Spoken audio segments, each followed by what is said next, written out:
श्रीमन्नारायण नारायण हरि हरि नारायण हरि हरि। श्री विष्णु पुराण। नारायणं नमस्कृत्य नरं चैव नरोत्तमं देवीं सरस्वती व्याप्तं ततो जयमुदीरयेत्। नरसिंह अवतार की कथा। श्री पराशर जी बोले, हे मैत्रेय, उन सर्वदा उदार चरित परम बुद्धिमान महात्मा प्रहलाद जी का चरित्र तुम ध्यान पूर्वक श्रवण करो। पूर्व काल में दिति के पुत्र महाबली हिरण्यकश्यप ने ब्रह्मा जी के वर से गर्व युक्त होकर संपूर्ण त्रिलोकी को अपने वशीभूत कर लिया था। वह दैत्य इंद्रपद का भोग करता था। वह महान असुर स्वयं ही सूर्य, वायु, अग्नि, वरुण और चंद्रमा बना हुआ था। वह स्वयं ही कुबेर और यमराज भी था। यह असुर स्वयं ही संपूर्ण यज्ञों का भोग करता था। हे मुनि सत्तम, उसके भय से देवगण स्वर्ग को छोड़कर मनुष्य शरीर धारण कर भूमंडल में विचरते रहते थे। इस प्रकार संपूर्ण त्रिलोकी को जीतकर त्रिभुवन के वैभव से गर्वित हुआ और गंधर्वों से अपनी स्तुति सुनता हुआ वह अपने अभीष्ट भोगों को भोगता था। उस समय उस मद्यपानासक्त महाकाय हिरण्यकश्यप की समस्त सिद्ध, गंधर्व और नाग आदि उपासना करते थे। उस दैत्यराज के सामने कोई सिद्धगण तो बाजे बजाकर उसका यशोगान करते और कोई अति प्रसन्न होकर जय जयकार करते, तथा वह असुरराज वहां स्फटिक एवं अभ्र शिला के बने हुए मनोहर महल में, जहां अप्सराओं का उत्तम नृत्य हुआ करता था, प्रसन्नता के साथ मद्यपान करता रहता था। उसका प्रहलाद नामक महाभाग्यवान पुत्र था। वह बालक गुरु के यहाँ जाकर बालोचित पाठ पढ़ने लगा।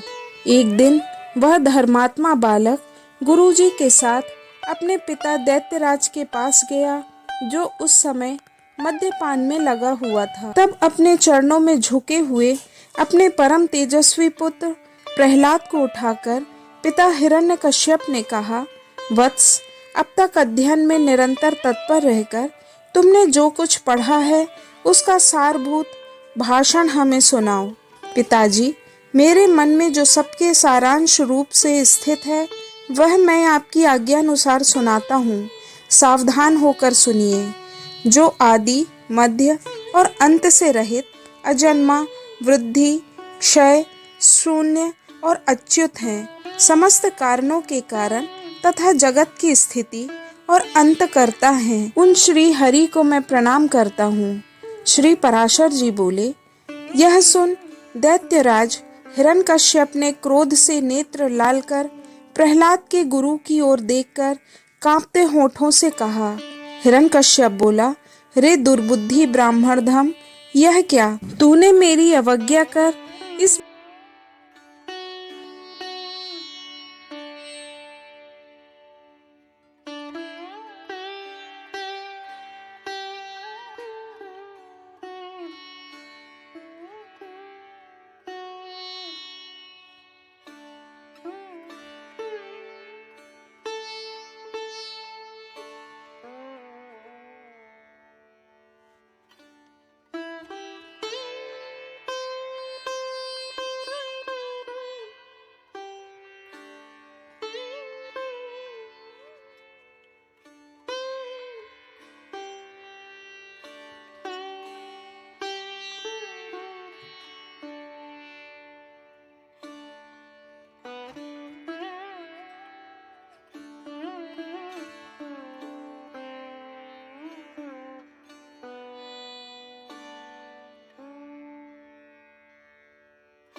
हिरण्यकश्यप बोला, इस पापी को यहाँ से निकालो और गुरु के यहाँ ले जाकर इसका भली प्रकार शासन करो।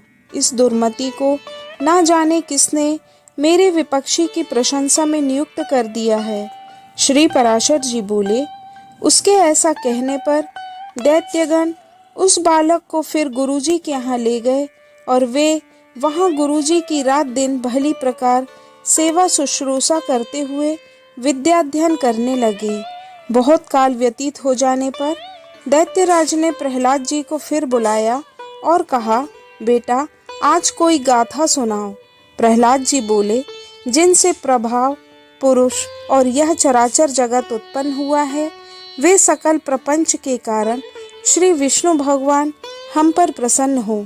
हिरण्यकश्यप बोला, अरे यह बड़ा दुरात्मा है, इसको मार डालो। श्री पराशर जी बोले, उसकी ऐसी आज्ञा होने पर सैकड़ों हजारों दैत्यगण बड़े बड़े अस्त्र शस्त्र लेकर उन्हें मारने के लिए तैयार हुए। प्रहलाद जी बोले, अरे दैत्यों, भगवान विष्णु तो शस्त्रों में, तुम लोगों में और मुझ में सर्वत्र ही स्थित हैं। इस सत्य के प्रभाव से इन अस्त्र शस्त्रों का मेरे ऊपर कोई प्रभाव ना हो। श्री पराशर जी ने कहा, तब तो उन सैकड़ों दैत्यों के शस्त्र समूह का आघात होने पर भी उनको तनिक सी भी वेदना ना हुई। वे फिर भी ज्यों के त्यों नवीन बल से संपन्न रहे। हिरण्यकश्यप बोला, रे दुर्बुद्धे, अब तू विपक्षों की स्तुति करना बंद कर। जा, मैं तुझे अभय दान देता हूँ, अब और अधिक नादान मत हो। प्रहलाद जी बोले, हे तात, जिनके स्मरण मात्र से जन्म, जरा और मृत्यु आदि के समस्त भय दूर हो जाते हैं, उन सकल भयहारी अनंत के हृदय में स्थित रहते मुझे भय कहाँ रह सकता है। हिरण्यकश्यप बोला, अरे सर्पों, इस अत्यंत दुर्बुद्धि और दुराचारी को अपने विषाग्नि संतप्त मुखों से काटकर शीघ्र ही नष्ट कर दो। श्री पराशर जी बोले, ऐसी आज्ञा होने पर अति क्रूर और विष भर तक्षक आदि सर्पों ने उनके समस्त अंगों में काटा, किंतु उन्हें तो श्री कृष्ण चंद्र में आसक्त चित्त रहने के कारण भगवत स्मरण के परमानंद में डूबे रहने से उन महासर्पों के काटने पर भी अपने शरीर पर कोई सुधि नहीं हुई। सर्प बोले, हे दैत्यराज, देखो हमारी दाढ़ें टूट गई, मणियां चटकने लगी, फनों में पीड़ा होने लगी और हृदय कांपने लगा, फिर भी इसकी त्वचा तो जरा भी नहीं कटी। इसलिए अब आप हमें कोई और कार्य बताइए। हिरण्यकश्यप बोला, रे दिग्गजों, तुम सब अपने संकीर्ण दांतों को मिलाकर मेरे शत्रु पक्ष द्वारा मुझसे विमुख किए हुए इस बालक को मार डालो। देखो, जैसे अग्नि से उत्पन्न हुआ अग्नि उसी को जला डालता है, उसी प्रकार कोई कोई जिससे उत्पन्न होते हैं उसी के नाश करने वाले हो जाते हैं। श्री पराशर जी बोले, तब पर्वत शिखर के समान विशालकाय दिग्गजों ने उस बालक को पृथ्वी पर पटक कर अपने दांतों से खूब रौंदा, किंतु श्री गोविंद का स्मरण करते रहने से हाथियों के हजारों दांत उनके वक्ष स्थल से टकराकर टूट गए। तब उन्होंने पिता हिरण्यकश्यप से कहा, ये जो हाथियों के वज्र के समान कठोर दांत टूट गए हैं, इसमें मेरा कोई बल नहीं है। यह तो श्री जनार्दन भगवान के महाविपत्ति और क्लेशों को नष्ट करने वाले के स्मरण का ही प्रभाव है। हिरण्यकश्यप बोला, अरे दिग्गजों, तुम हट जाओ। दैत्यगण, तुम अग्नि जलाओ और हे वायु, तुम अग्नि को प्रज्वलित करो, जिससे इस पापी को जला डाला जाए। श्री पराशर जी बोले, तब अपने स्वामी की आज्ञा से दानवगण काष्ठ के एक बड़े से ढेर में अग्नि जलाकर उस राजकुमार को जलाने लगे। प्रहलाद जी बोले, हे तात, पवन से प्रेरित हुआ भी यह अग्नि मुझे नहीं जलाता। मुझको तो सभी दिशाएं ऐसी शीतल प्रतीत होती हैं मानो मेरे चारों ओर कमल बिछे हुए हों। श्री पराशर जी बोले, तदंतर शुक्र जी के पुत्र बड़े वाग्मी महात्मा पुरोहित गण साम नीति से दैत्यराज की बड़ाई करते हुए बोले, हे राजन, अपने इस बालक पुत्र के प्रति अपना क्रोध शांत कीजिए।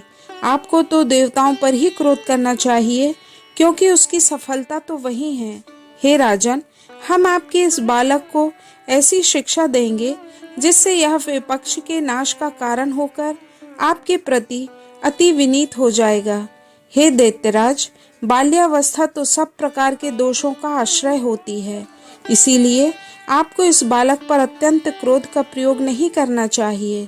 यदि हमारे कहने से भी यह विष्णु का पक्ष नहीं छोड़ेगा तो हम इसको नष्ट करने के लिए किसी प्रकार न टलने वाली कृत्या का प्रयोग करेंगे। श्री पराशर जी ने कहा, पुरोहितों के इस प्रकार प्रार्थना करने पर दैत्यराज ने दैत्यों द्वारा प्रहलाद को अग्नि समूह से बाहर निकलवाया। फिर प्रहलाद जी गुरुजी के यहाँ रहते हुए उनके पढ़ा चुकने पर अन्य दानव कुमारों को बार बार उपदेश देने लगे। श्री पराशर जी बोले, उनकी ऐसी चेष्टा देख दैत्यों ने दैत्यराज हिरण्यकश्यप से डरकर उससे सारा वृत्तांत कह सुनाया, और उसने भी तुरंत अपने रसोइयों को बुलाकर कहा, अरे सद्गण, मेरा यह दुष्ट और दुर्मति पुत्र औरों को भी कुमार का उपदेश देता है। तुम शीघ्र ही इसे मार डालो। तुम उसे उसके बिना जाने समस्त खाद्य पदार्थों में हलाहल विष मिलाकर दो और किसी प्रकार का सोच विचार ना कर उस पापी को मार डालो। श्री पराशर जी बोले, तब उन रसोइयों ने महात्मा प्रहलाद को जैसी कि उनके पिता ने आज्ञा दी थी उसी के अनुसार विष दे दिया। हे मैत्रेय, तब वे उस घोर हलाहल विष को भगवत नाम के उच्चारण से अभिमंत्रित कर अन्न के साथ खा गए तथा भगवत नाम के प्रभाव से निस्तेज हुए उस विष को खाकर उसे बिना किसी प्रकार के पचाकर स्वस्थ चित्त से स्थित रहे।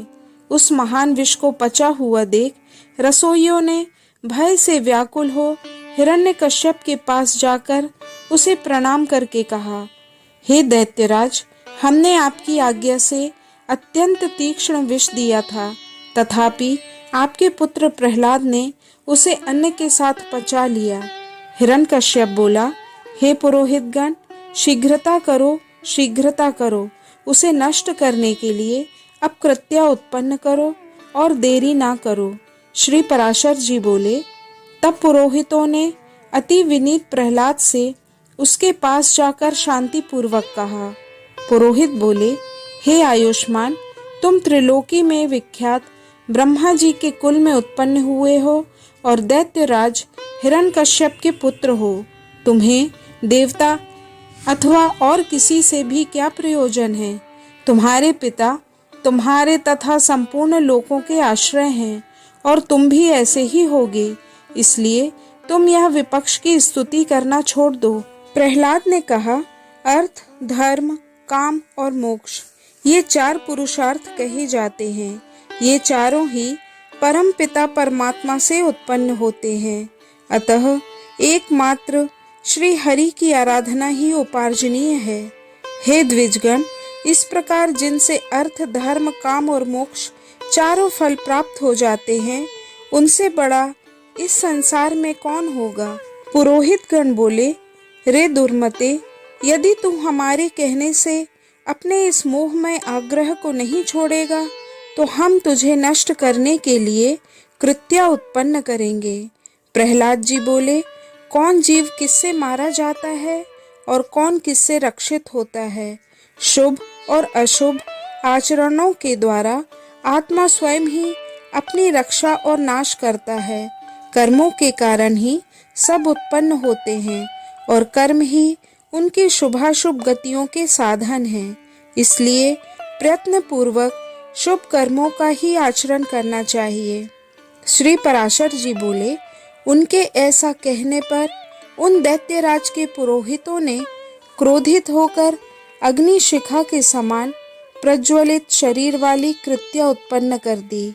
उस अति भयंकरी ने अपने पादाघात से पृथ्वी को कंपित करते हुए वहां प्रकट होकर बड़े क्रोध से प्रहलाद जी की छाती में त्रिशूल से प्रहार किया, किंतु उस बालक के वक्ष स्थल में लगते ही वह तेजोमय त्रिशूल टूटकर पृथ्वी पर गिर पड़ा और वहां गिरने से भी उसके सैकड़ों टुकड़े हो गए। जिस हृदय में निरंतर अक्षुण्ण भाव से श्री हरि भगवान विराजते हैं, उसमें लगने से तो वज्र के भी टुकड़े टुकड़े हो जाते हैं, त्रिशूल की तो बात ही क्या। उन पापी पुरोहितों ने उस निष्पाप बालक पर कृत्या का प्रयोग किया था, इसलिए तुरंत ही उसने उन पर वार किया और स्वयं भी नष्ट हो गई। अपने गुरुओं के कृत्यों द्वारा जलाए जाते देख महामति प्रहलाद, हे कृष्ण रक्षा करो, हे अनंत रक्षा करो, बचाओ, ऐसा कहते हुए उनकी ओर दौड़े। प्रहलाद जी कहने लगे, हे सर्वव्यापी विश्वरूप विश्व सृष्टा जनार्दन, इन ब्राह्मणों की इस मंत्राग्नि रूप दुस्सह दुख से रक्षा करो। सर्वव्यापी जगत गुरु भगवान विष्णु सभी प्राणियों में व्याप्त हैं। इस सत्य के प्रभाव से ये पुरोहित गण जीवित हो जाएं। यदि मैं सर्वव्यापी और अक्षय श्री विष्णु भगवान को अपने विपक्षियों में भी देखता हूँ, तो ये पुरोहित गण जीवित हो जाएं। जो लोग मुझे मारने के लिए आए, जिन्होंने मुझे विष दिया, जिन्होंने आग में जलाया, जिन्होंने दिग्गजों से पीड़ित कराया और जिन्होंने सर्पों से डसाया, उन सब के प्रति यदि मैं समान भाव से रहता हूँ और मेरी कभी पाप बुद्धि नहीं हुई, तो उस सत्य के प्रभाव से ये दैत्य पुरोहित जी उठे। श्री पराशर जी बोले, ऐसा कहकर उनके स्पर्श करते ही वे ब्राह्मण स्वस्थ होकर उठ बैठे और उस बालक से कहने लगे, हे वत्स, तू बड़ा श्रेष्ठ है। तू दीर्घायु, निर्द्वंद, बल वीर्य संपन्न तथा पुत्र पौत्र एवं धन ऐश्वर्य आदि से संपन्न हो। श्री पराशर जी बोले, हे महामुने, ऐसा कह पुरोहितों ने दैत्यराज हिरण्यकश्यप के पास जाके उसे सारा समाचार ज्यों का त्यों सुना दिया। श्री पराशर जी बोले, हिरण्यकश्यप ने कृत्या को भी विफल हुई सुनकर अपने पुत्र प्रहलाद को बुलाकर उनके इस प्रभाव का कारण पूछा। हिरण्यकश्यप ने कहा, अरे प्रहलाद, तू बड़ा प्रभावशाली है। तेरी ये चेष्टाएं मंत्रादि जनित हैं या स्वाभाविक हैं?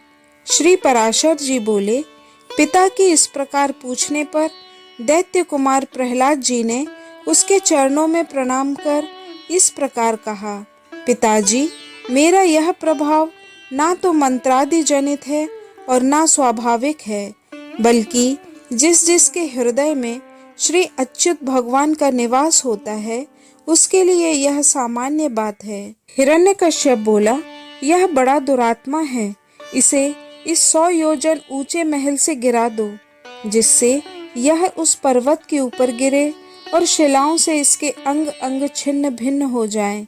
तब उन समस्त दैत्य और दानवों ने उन्हें महल से गिरा दिया और वे भी उनके ढकेलने से हृदय में श्री हरि का स्मरण करते करते नीचे गिर गए। जगतकर्ता भगवान केशव के परम भक्त प्रहलाद जी के गिरते समय उन्हें जगतधात्री पृथ्वी ने निकट जाकर अपनी गोद में ले लिया। तब बिना किसी हड्डी पसली के टूटे उन्हें स्वस्थ देख दैत्यराज हिरण्यकश्यप ने परम मायावी शंबरासुर से कहा, यह दुर्बुद्धि बालक कोई ऐसी माया जानता है जिससे यह हमसे नहीं मारा जा सकता, इसलिए आप माया से ही इसे मार डालिए। शंबरासुर बोला, हे दैत्येंद्र, इस बालक को मैं अभी मारे डालता हूँ। तुम मेरी माया का बल देखो। देखो, मैं तुम्हें सैकड़ों हजारों करोड़ों मायाएं दिखलाता हूँ। श्री पराशर जी बोले, तब उस दुर्बुद्धि शंबरासुर ने समदर्शी प्रहलाद के लिए उनके नाश की इच्छा से बहुत सी मायाएं रची, किंतु हे मैत्रेय, शंबरासुर के प्रति भी सर्वथा द्वेषहीन रहकर प्रहलाद जी सावधान चित्त से श्री मधुसूदन भगवान का स्मरण करते रहे। उस समय भगवान की आज्ञा से उनकी रक्षा के लिए वहां ज्वाला मालाओं से युक्त सुदर्शन चक्र आ गया। उस शीघ्रगामी सुदर्शन चक्र ने उस बालक की रक्षा करते हुए शंबरासुर की सहस्त्रों मायाओं को एक एक करके नष्ट कर दिया।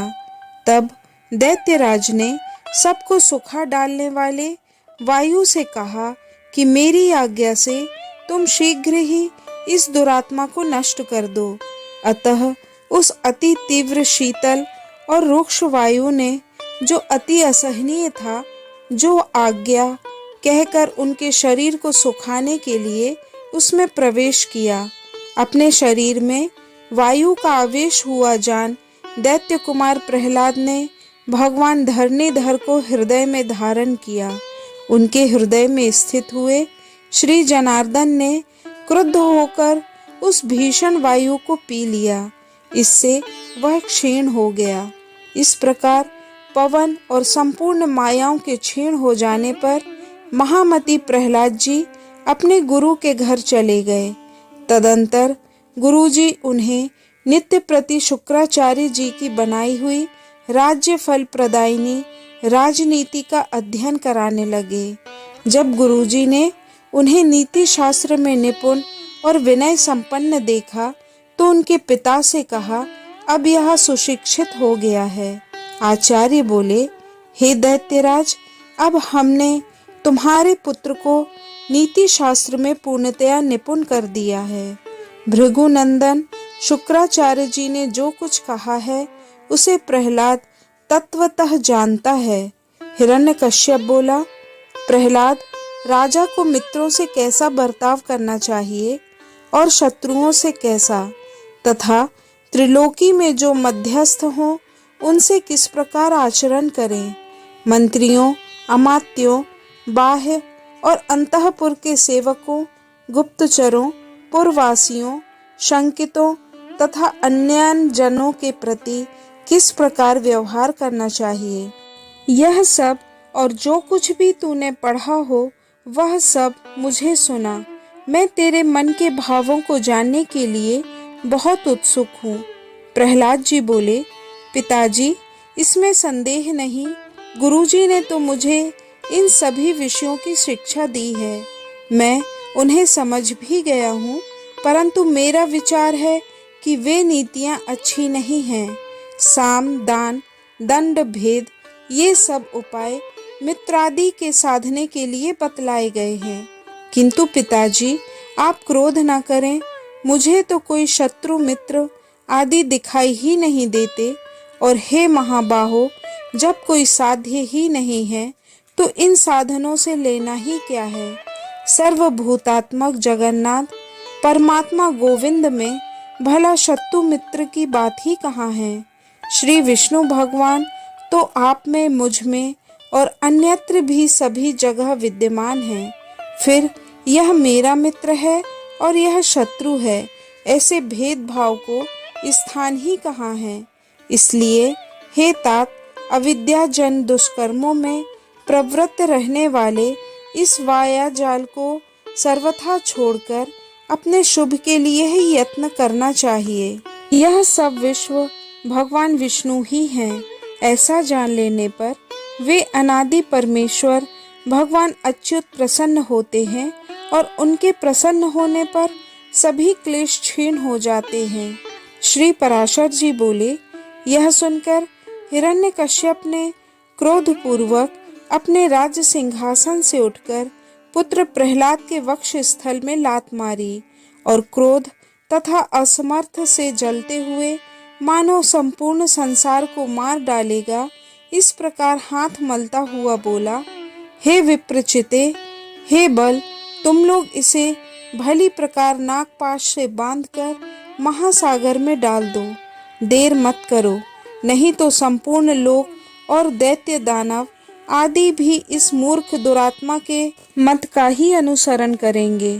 हमने इसे कई बार रोका, फिर भी यह दुष्ट शत्रु की ही स्तुति किए जाता है। दुष्टों को तो मार देना ही लाभदायक होता है। श्री पराशर जी बोले, तब उन दैत्यों ने अपने स्वामी की आज्ञा को शिरोधार्य कर तुरंत ही उन्हें नागपाश से बांधकर समुद्र में डाल दिया। उस समय प्रहलाद जी के हिलने डुलने से संपूर्ण महासागर में हलचल मच गई और अनंत क्षोभ के कारण उसमें सब ओर ऊंची ऊंची लहरें उठने लगी। हे महामते, उस महान जल से संपूर्ण पृथ्वी को डूबती देख हिरण्यकश्यप ने दैत्यों से इस प्रकार कहा, अरे दैत्यों, तुम इस दुर्मति को इस समुद्र के भीतर ही किसी ओर से खुला ना रखकर सब ओर से संपूर्ण पर्वतों से दबा दो। देखो, इसे ना तो अग्नि ने जलाया, ना यह शस्त्रों से कटा, ना सर्पों से नष्ट हुआ, ना वायु, विष और कृत्या से मरा, तथा ना यह मायाओं से ऊपर से गिराने से अथवा दिग्गजों से ही मारा गया। यह बालक अत्यंत दुष्ट है। अब इसके जीवन का कोई प्रयोजन नहीं है। अब यह पर्वतों से लदा हुआ हजारों वर्ष तक जल में ही पड़ा रहे। इससे यह दुर्मति स्वयं ही प्राण छोड़ देगा। तब दैत्य और दानवों ने उसे समुद्र में ही पर्वतों से ढककर उसके ऊपर हजारों योजन का ढेर कर दिया। उन महामती ने समुद्र में पर्वतों से लाद दिए जाने पर अपने नित्य कर्मों के समय एकाग्र चित्त से श्री अच्युत भगवान की स्तुति की। प्रहलाद जी बोले, हे कमल नयन, आपको नमस्कार है। हे पुरुषोत्तम, आपको नमस्कार है। हे सर्वलोकात्मन, आपको नमस्कार है। हे तीक्ष्ण चक्रधारी प्रभु, आपको बारंबार नमस्कार है। गो ब्राह्मण हितकारी ब्रह्मदेव भगवान कृष्ण को नमस्कार है। जगत हितकारी श्री गोविंद को बारंबार नमस्कार है। इस प्रकार भगवान का स्मरण करते करते प्रहलाद जी अपने ध्यान में लीन हो गए। तब समुद्र उन्हें देखकर दुखी हो उठा। फिर समुद्र ने अपनी लहरों से प्रहलाद को धीरे धीरे किनारे तक पहुंचा दिया। तभी भगवान की आज्ञा से सर्पभक्षी गरुण जी भी वहां आ पहुंचे और सांपों से बंधे हुए प्रहलाद को बंधन मुक्ति किया। भक्त प्रहलाद भगवान के दर्शनों की अभिलाषा लिए दुखी मन से अपने गुरु के घर की ओर चल दिए। प्रहलाद को सकुशल लौटा हुआ देखकर दानवों ने हिरण्यकश्यप को सारा समाचार सुना दिया। हिरण्यकश्यप ने प्रहलाद को बुलाकर कहा, अरे मूर्ख, तू मेरा यह अंतिम और अटल वचन सुन। इसके बाद मैं तुझे कुछ ना कहूँगा। इसे सुनकर तेरी जैसी इच्छा हो वही करना। रे मूर्ख, तेरा विष्णु कहाँ है? आज वह तेरी रक्षा करने आएगा या नहीं? तूने कहा था कि वह सर्वत्र है, फिर इस खंबे में क्यों नहीं दिखाई देता? यदि तेरे विष्णु को इस खंबे के भीतर देख लूंगा तब तो तुझे नहीं मारूंगा। यदि ऐसा ना हुआ तो इस तलवार से तेरे 2 टुकड़े कर दूंगा। प्रहलाद ने ऐसी बात देखकर उन परमेश्वर का ध्यान किया और उन्हें प्रणाम किया। इतने में ही दैत्य नंदन प्रहलाद ने देखा कि वह दर्पण के समान स्वच्छ खंभा जो अभी तक खड़ा था दैत्यराज की तलवार की आघात से फट गया। उसके भीतर अनेक योजन विस्तार वाला अत्यंत रौद्र एवं महाकाय नरसिंह रूप दिखाई दिया, जो दानवों को भयभीत करने वाला था। उसके बड़े बड़े नेत्र, विशाल मुख, लंबी लंबी भुजाएं थी। उसकी नाक बहुत बड़ी और पैर विशाल थे। उसका मुख काला, सूर्य के समान दैदीप्यमान था। जबड़े कान तक फैले हुए थे और वह बहुत भयानक दिखाई देता था। इस प्रकार नरसिंह रूप धारण कर भगवान विष्णु खंबे के भीतर से निकल पड़े और बड़े जोर जोर से दहाड़ने लगे। यह गर्जना सुनकर दैत्य ने भगवान नरसिंह को घेर लिया। तब उन्होंने अपने पराक्रम से उन सबको मौत के घाट उतार दिया। हिरण्यकश्यप का दिव्य सभा भवन नष्ट कर दिया। नरसिंह भगवान पर असुर सैनिक अस्त्र शस्त्रों की वर्षा करने लगे। भगवान नरसिंह ने क्षण भर में ही अपने तेज से समस्त दैत्य सेना का संहार कर दिया। वह भयंकर सिंह नाद करने लगे। हिरण्यकश्यप के द्वारा भेजे हुए 88,000 सैनिकों को भगवान नरसिंह ने मार डाला। बचे हुए दैत्य 10 दिशाओं में भागने लगे। जब सूर्यदेव अस्त होने लगे तब भगवान नरसिंह ने हिरण्यकश्यप को बलपूर्वक पकड़ लिया। फिर संध्या के समय घर के दरवाजे पर बैठकर उसे वज्र के समान कठोर विशाल वक्ष वाले शत्रु हिरण्यकश्यप को अपनी जांघों पर गिराकर अपने नाखूनों से पत्ते की भांति उसे काटने लगे। उसके सीने को अपने नाखूनों से काटकर उसका वध कर डाला। इस समय ब्रह्मा आदि सभी देवता अत्यंत प्रसन्न होकर वहां आए और भगवान नरसिंह के मस्तक पर फूलों की वर्षा करने लगे। पास आकर उन सब ने उन परम प्रभु नरसिंह देव का पूजन किया। इसके पश्चात ब्रह्मा जी ने प्रहलाद को दैत्यों के राजा के पद पर अभिषिक्त किया। उस समय समस्त प्राणियों का धर्म में अनुराग हो गया। जो मनुष्य भगवान नरसिंह के इस महात्म्य को पढ़ता है अथवा सुनता है वह सब पापों से मुक्त हो जाता है। नर हो या नारी, जो भी इस उत्तम आख्यान को सुनता है वह बुरी संगत करने के दोष से, दुख से, शोक से एवं कष्टों से छुटकारा पा जाता है। श्रीमन्नारायण नारायण